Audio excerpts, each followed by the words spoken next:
Subway is bringing back the $5 footlong.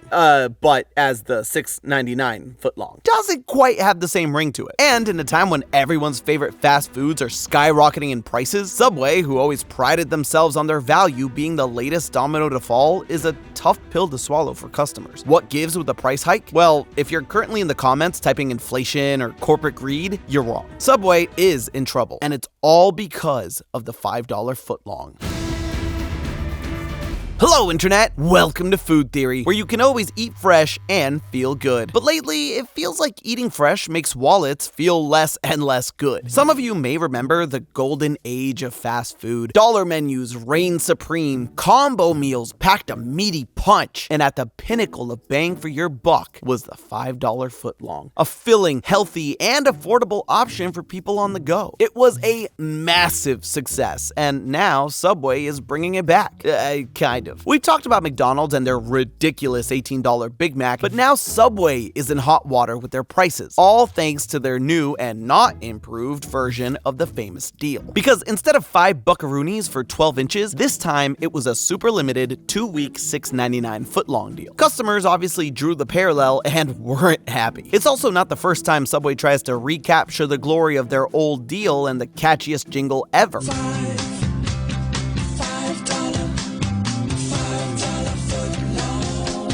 Earlier this year, they tested out a $7.99 footlong in Los Angeles, which, even according to the CEO, was not successful enough for them. Hence, why the price changed this time around. But this deal isn't the only thing that's got customers feeling worse about Subway. The prices for the footlongs across the board have people up in arms about how much they're paying. Now, at first, I didn't think there'd be much more to it than the ever-popular answer of corporate greed. But the deeper I looked, the more it became apparent that Subway is in real trouble. And the price increases for their cake bread sandwiches aren't just because they're trying to squeeze a few more dollars out of their customers. Their prices and their downfall isn't because of corporate greed, it's the exact opposite. In case you're not familiar with the second largest restaurant chain in the world, Subway's journey and rise to the top is wild. They've been around for 60 years, but it wasn't until the early 2000s that they started to explode in numbers. It took them 30 years from their grand opening to expand to 5,000 locations, but in the next 20, they upped them week numbers to 30,000. They were everywhere, every street corner, every Walmart. Pretty sure they even set up permanent shop in some people's nightmares. They eclipsed every other fast food chain. Wendy's? Please. Burger King? More like Burger Peasant. McDonald's?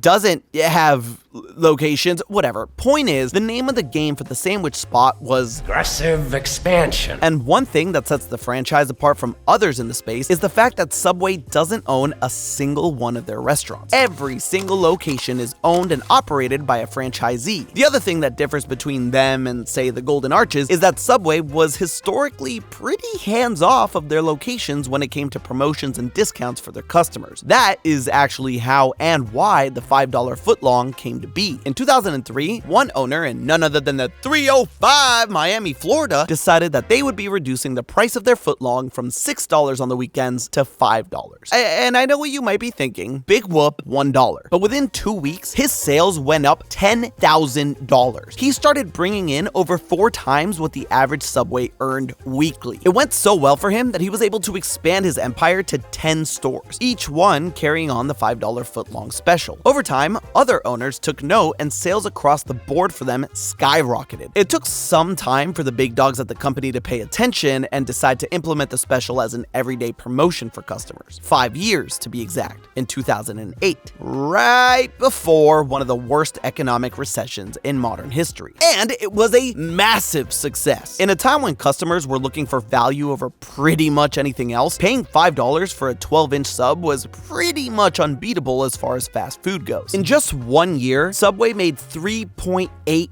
billion from the $5 footlong alone. That's more than Domino's made total. That's even more impressive when you realize that Subway would barely make money from each sub. But ingredients were cheap and people were coming out in droves to buy them. It was really a masterclass in marketing and is considered one of the most successful promotional campaigns of all time. Eventually, it was discontinued in 2014 because of rising costs of labor and food, but the memory and the jingle still lives on in everyone's hearts. And that's that's not a good thing for Subway, because customers are calling them out for how the value of their meals have fallen. People are ganging up on Subway, sharing their expensive subs. One user on TikTok went viral by showing off her $33 receipt for just 2 footlongs. Unless that specific location likes to dip their subs in gold and diamonds, that seems a bit excessive for a place that advertised themselves as the best bang for your buck. So let's deal with the elephant in the room first. When it comes to price nowadays, it's hard not to take inflation into account. And while that's definitely a factor that plays into you shelling out more money for a barely passable footlong, it doesn't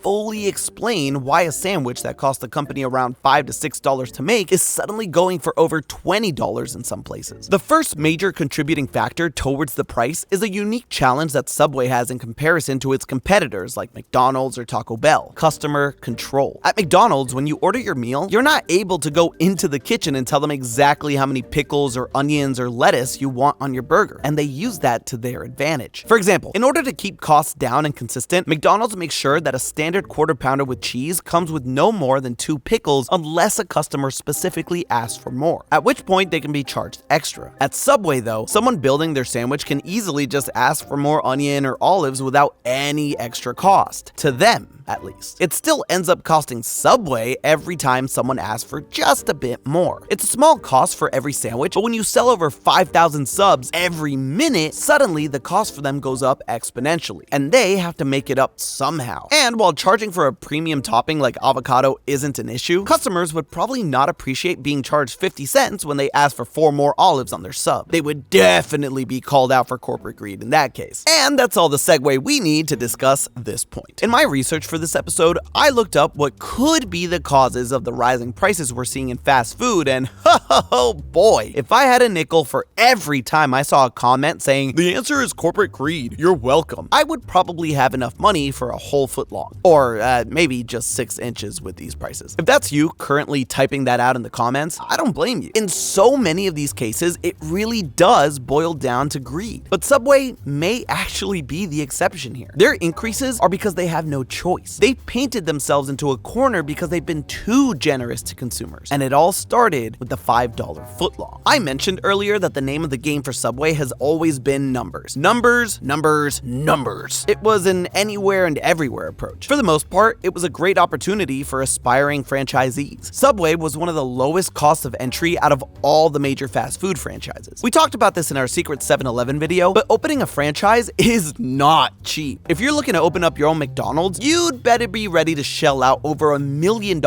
and sometimes upwards of $2 million. But Subway, on the other hand, can be a fraction of that, letting people start up their own store with a $250,000 investment. That's why, in 2008, they passed 30,000 locations, right around the time that the $5 footlong became mandated by the company. This was bad news for everybody. See, the problem with promotions like the $5 footlong is they're usually what are called loss leaders. Now, like the name suggests, loss leaders are usually sold at a loss for the company. They do this in the hopes that customers will come in and then spend money on more profitable items. The $5 promotion was a bit different because they did sometimes make a tiny profit, so it was technically a low margin leader. Businesses depend on selling large quantities of low margin leaders in order to actually turn a profit. And in Subway's case, it went great for a long time because people were flocking to the stores to spend money on the footlongs and other more profitable things like their cookies, drinks, and chips. But when suddenly locations were popping up right, left, up, down, and all around thanks to how cheap it was to open shop, the amount of customers a single Subway would get started to be distributed among more and more locations, leaving the individual stores with not selling nearly enough to cover the cost of the low margin leader, and any hopes that they would profit were slashed by Subway. See, while Subway does have a low barrier to entry, it's a double-edged sword because they take some of the highest percentages in the industry when it comes to royalties, taking 12.5% of each location's weekly sales. That's half of the monthly gross sales, not profit, sales. Meaning franchisees were struggling to stay afloat thanks to the discount that the higher ups were forcing them to keep up. When stores closed at a rate that Subway started to not be okay with, they finally stopped the promotion. But that didn't stop them from doing everything possible to keep their reputation of being a value brand. They used their app to offer customers super attractive discounts and coupons to keep them coming back. Great news for customers, not so much for franchisees. Of course, individual stores don't have to accept the coupons. Subway doesn't force them to. They would never dream of it. Instead, they'll just terminate their contract for no reason whatsoever because they can totally do that according to franchise contracts. Turns out, Subway has a bit of a history of insisting that franchisees follow what the company suggests. And for those that don't, well, they claim they're hurting the brand and cut ties. In order to not lose their livelihood, franchisees go along as much as they can. But as the cost of ingredients and labor keep going up, it gets harder. And Subway is making to look acceptance outright mandatory by the end of the year. So it's no surprise that since 2015, only a year after the $5 footlong got X'd, Subway has closed 7,000 locations. Despite that, Subway has a very apparent philosophy of, if it's broke, keep breaking it. Even though their franchisees are struggling to keep their head above water, they decided to make things worse by bringing the $6.99 footlong into play. Owners have no choice but to up their prices across the board because Subway is forcing them to play ball with deals that just aren't sustainable anymore. But because they've cemented themselves as the value brand in the eyes and memories of customers, they can't afford to let up on the crazy discounts. At the end of the day, while this doesn't mean it's the death of Subway altogether, it does mean we'll probably see more and more closures until eventually the sales of each individual store don't cannibalize one another. The expansion of the last 20 years will lead to even more regression until the number of locations goes back down to a point where the discounts that Subway forces on franchisees for the sake of the customer lead to profit again. So there you have it. Subway sandwiches reaching $20 isn't because of inflation or corporate greed. It all comes down to them wanting to be as cheap as possible for you. So cheap that the owners of the individual stores can't keep any money for themselves. We may be eating fresh, but the owners definitely aren't feeling good. But hey, that's just a theory. A food theory. Bon appetit.